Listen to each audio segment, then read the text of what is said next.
ಇನ್ನೊಂದು ಟ್ರೀಟ್ಮೆಂಟ್ ಮಾಡ್ತೀವಿ. ಸೊ ಈ ಫಿಲ್ಲರ್ಸ್ ಸಾಮಾನ್ಯವಾಗಿ ಈ ಮೂಗಿನ ಅಕ್ಕಪಕ್ಕದಲ್ಲಿ ಕೆಲವರಿಗೆ ಡೀಪಾಗಿ ಫೋಲ್ಡ್ಸ್ ಕಾಣಿಸ್ತಾ ಇರುತ್ತೆ. ಮತ್ತು ಬಾಯಿನ ಸೈಡ್ಸಲ್ಲೂ ಕೂಡ ಕೆಲವರಿಗೆ ಫೋಲ್ಡ್ಸ್ ಇರುತ್ತೆ.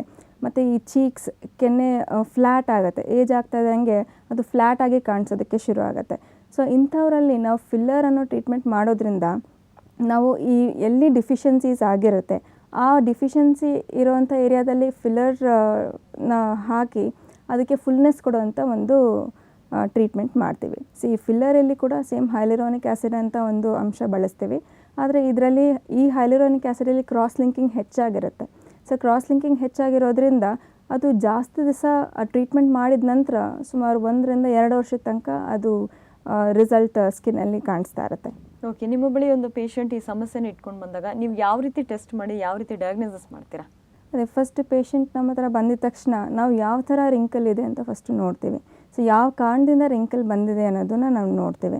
ಸೊ ಅದು ಓವರ್ ಆ್ಯಕ್ಟಿವ್ ಮಸಲ್ಸ್, ಆ ಹೈಪರ್ ಡೈನಮಿಕ್ ರಿಂಕಲ್ಸ್ ಇದೆ ಅಂತ ಅನಿಸಿದ್ರೆ ನಾವು ನ್ಯೂರೋನಾಕ್ಸ್ ಟ್ರೀಟ್ಮೆಂಟ್ ಮಾಡ್ತೀವಿ.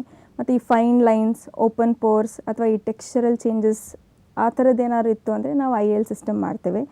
ಮತ್ತು ಈ ತುಂಬ ಡೀಪರ್ ಫೋಲ್ಡ್ಸ್ ಎಲ್ಲಾದರೂ ಕಾಣಿಸ್ತು ಅಂತ ಅಂದರೆ ನಾವು ಅಂಥ ಕಡೆ ನಾವು ಫಿಲ್ಲರ್ ಮಾಡ್ತೀವಿ. ಸೊ ಈ IL ಸಿಸ್ಟಮ್ ಅಂತ ಒಂದು ಸ್ಕಿನ್ನಿಗೆ ಗ್ಲೋ ಕೊಡೋದ್ರಿಂದ ಕೆಲವರು ಈ ಮದುವೆ ಮಾಡ್ಕೊಳ್ಳೋಂಥ ಹೆಣ್ಮಕ್ಳು ಇರ್ತಾರೆ. ಯೂಶ್ವಲಿ 28 ಅಥವಾ 30 ವಯಸ್ಸಿನವರು, ಸ್ವಲ್ಪ ಡಲ್ ಸ್ಕಿನ್ ಇರುತ್ತೆ. ಸೊ ಅಂಥವ್ರಿಗೂ ಕೂಡ ಈ IL ಸಿಸ್ಟಮ್ ಮಾಡ್ಬೋದು ನಾವು. ಮದುವೆಗಿಂತ ಮುಂಚೆ ಒಂದು 15 ದಿವಸನೋ 1 ತಿಂಗಳು ಮುಂಚೆನೋ 1-2 ಸೆಷನ್ ಮಾಡ್ಕೊಳ್ಳೋದ್ರಿಂದ ಸ್ಕಿನ್ ಹೈಡ್ರೇಟೆಡ್ ಆಗಿ ಹಾಗೂ ಗ್ಲೋಯಿಂಗ್ ಆಗಿ ಕಾಣಿಸುತ್ತೆ. ಓಕೆ, ಇನ್ನು ಮದುವೆಗಂತಾಗಲಿ ಪಾರ್ಟಿಗಂತಾಗಲಿ IL ಸಿಸ್ಟಮ್ನ ಒಂದು ಅವರು ಚಿಕಿತ್ಸೆನ ಮಾಡಿಸ್ಕೊಂಡು ಎಷ್ಟು ದಿವಸದವರೆಗೂ ಗ್ಲೋ ಇರುತ್ತೆ ಅಂತ ಹೇಳ್ತೀರಾ? ಅದು ಒಂದು ಸೆಷನ್ ಮಾಡಿದ್ರೆ ಒಂದು 2 to 3 ಮಂತ್ಸ್ ಗ್ಲೋ ಇರುತ್ತೆ. ಅದೇ ಮ್ಯಾಕ್ಸಿಮಮ್ ಬೆನಿಫಿಟ್ ಬೇಕು ಅಂದರೆ 3 ಸೆಷನ್ಸ್ ಮಾಡಿಸ್ಕೊಳ್ಬೇಕಾಗತ್ತೆ.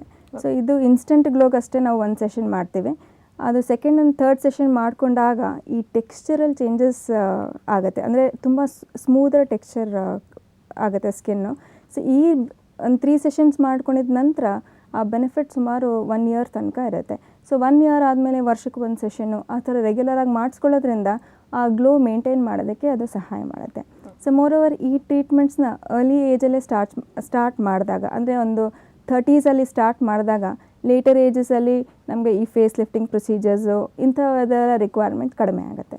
ಓಕೆ, ಇನ್ನೊಂದೇನಂತಂದರೆ ವಯಸ್ಸಾಗೋದನ್ನು ತಡೆಯೋದಕ್ಕಾಗಲ್ಲ. ಆದರೆ ವಯಸ್ಸಾಗ್ತಾ ಇದ್ದ ಹಾಗೆ ಬರುವ ರಿಂಕಲ್ಸ್ ಆಗಿರ್ಬೋದು, ಈ ಕೈಗಳ ಮೇಲೆ ಇನ್ನೂ ನೆರಿಗೆಗಳಾಗಿರ್ಬೋದು, ಇವನ್ನೆಲ್ಲ ತಡೆಯೋದಕ್ಕೆ ಏನೊಂದು ಟಿಪ್ಸ್ ಇದೆ ಅಂತ ಹೇಳ್ತೀರಾ? ಸೊ ನಾ ಮುಂಚೆನೇ ಹೇಳ್ದಂಗೆ stress is one of the commonest cause for early onset of wrinkles. So ಹಾಗಾಗಿ ಸ್ಟ್ರೆಸ್ ಕಂಟ್ರೋಲಿಂಗ್ ಪ್ರೊಸೀಜರ್ಸ್ ಏನಾದರೂ, ಸ್ಟ್ರೆಸ್ ಕಂಟ್ರೋಲಿಂಗ್ ಆ್ಯಕ್ಟಿವಿಟೀಸ್ ಆ ಥರದ್ದು ಏನಾದರೂ ಮಾಡ್ಕೊಳ್ಬೇಕಾಗತ್ತೆ. ಯಾವಾಗಲೂ ಸ್ವಲ್ಪ ಖುಷಿಯಾಗಿರೋದ್ರಿಂದ ಕೂಡ ನಾವು ಬೇಗ ರಿಂಕಲ್ಸ್ ಬರೋದನ್ನು ನಾವು ತಡಿಬೋದು. ಸೊ ಸ್ಟ್ರೆಸ್ ರಿಲೀವಿಂಗ್ ಆ್ಯಕ್ಟಿವಿಟೀಸ್ ಅಂದರೆ regular exercise, meditation.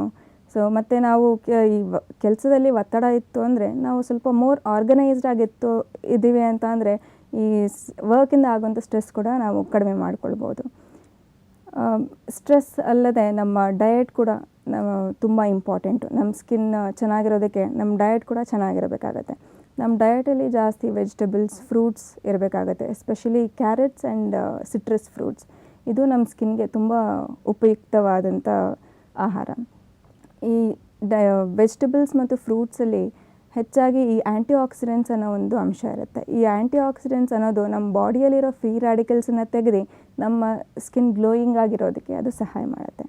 So diet ಅಲ್ಲದೆ ಅಟ್ಲೀಸ್ಟ್ ಒಂದು 6 to 8 ಗ್ಲಾಸಸ್ ಆಫ್ ವಾಟರ್ ತೊಗೊಳ್ಳೋದ್ರಿಂದ ಇನ್ ಅ ಡೇ ನಮ್ಮ ಸ್ಕಿನ್ಗೆ ಹೈಡ್ರೇಟೆಡ್ ಆಗಿ ಸಾಫ್ಟ್ ಆಗಿರೋದಕ್ಕೆ ಸಹಾಯ ಮಾಡುತ್ತೆ. ಸೊ ಅದಲ್ಲದೆ ಒಂದು 6 to 8 hours of good sound sleep. So ಇದು ಕೂಡ ತುಂಬ ಇಂಪಾರ್ಟೆಂಟು ನಮ್ಮ ಸ್ಕಿನ್ ಹೆಲ್ದಿ ಆಗಿರೋದಕ್ಕೆ. ಮತ್ತು ರೆಗ್ಯುಲರ್ ಎಕ್ಸಸೈಸ್ ಕೂಡ ಮಾಡ್ಕೋಬೇಕಾಗತ್ತೆ. ಸೊ ಇದರಿಂದ ಕೂಡ ನಮ್ಮ ಸ್ಕಿನ್ ಫ್ರೆಶ್ ಆಗಿರುತ್ತೆ ಹಾಗೂ ಎಲಾಸ್ಟಿಸಿಟಿ ಚೆನ್ನಾಗಿರೋ ಥರನೂ ಅದು ಕಾಪಾಡುತ್ತೆ. ಮತ್ತು ಹೆಚ್ಚು ಬಿಸಿಲಲ್ಲಿ ಓಡಾಡೋಂಥವರಲ್ಲಿ ಸನ್ಸ್ಕ್ರೀನ್ಸ್ ರೆಗ್ಯುಲರಾಗಿ ಬಳಸಬೇಕಾಗತ್ತೆ, ಸನ್ಗ್ಲಾಸಸ್ ರೆಗ್ಯುಲರಾಗಿ ಬಳಸಬೇಕಾಗತ್ತೆ. ಸೊ ಇದರಿಂದ ಈ ಬಿಸಿಲಿಂದ ಆಗೋವಂಥ ರಿಂಕಲ್ಸ್ನ ನಾವು ತಡೆಗಟ್ಬೋದು. ಇದಲ್ಲದೆ ನಾವು ರೆಗ್ಯುಲರಾಗಿ ಫೇಸ್ ವಾಶ್ ಮಾಡಬೇಕಾದ್ರೆ ಈ ಮೈಲ್ಡ್ ಕ್ಲೆನ್ಸರ್ಸ್ನ ಬಳಸಬೇಕಾಗತ್ತೆ.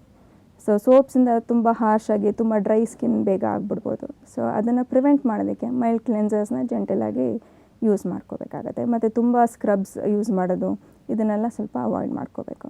ಮತ್ತು ಈ ಧೂಮಪಾನ ಮಾಡೋರಲ್ಲಿ ಅದನ್ನು ಆ್ಯಕ್ಚುಲಿ ಧೂಮಪಾನ ಸ್ಟಾರ್ಟ್ ಮಾಡೋದೇ ತಪ್ಪು. ಯಾರಾದರೂ ಸ್ಟಾರ್ಟ್ ಮಾಡಿದರೆ ಅದನ್ನು ಸ್ಟಾಪ್ ಮಾಡೋದು ತುಂಬ ಒಳ್ಳೆಯದು ಸ್ಕಿನ್ ಚೆನ್ನಾಗಿರೋದಕ್ಕೆ. ಓಕೆ, ನಮ್ಮ ಕಾರ್ಯಕ್ರಮಕ್ಕೆ ಬಂದು ಈ ವಯಸ್ಸಾಗ್ತಿದ್ದಂಗೆ ಕಾಣಿಸುವಂತಹ ನೆರಿಗೆಗಳು ಹಾಗೂ ಅದಕ್ಕಿರುವ ಚಿಕಿತ್ಸೆ ಬಗ್ಗೆ ತಿಳಿಸ್ಕೊಟ್ಟಿದ್ದಕ್ಕಾಗಿ ಧನ್ಯವಾದಗಳು. ಧನ್ಯವಾದಗಳು. ರಿಂಕಲ್ ಸಮಸ್ಯೆ ಇರುವವರು ಈ ನ್ಯೂರೋನಾಕ್ಸ್ ಚಿಕಿತ್ಸೆ ಪಡೆಯೋದ್ರಿಂದ ಹಲವಾರು ಪ್ರಯೋಜನಗಳನ್ನು ಒಟ್ಟಿಗೆ ಪಡೆಯಬಹುದು.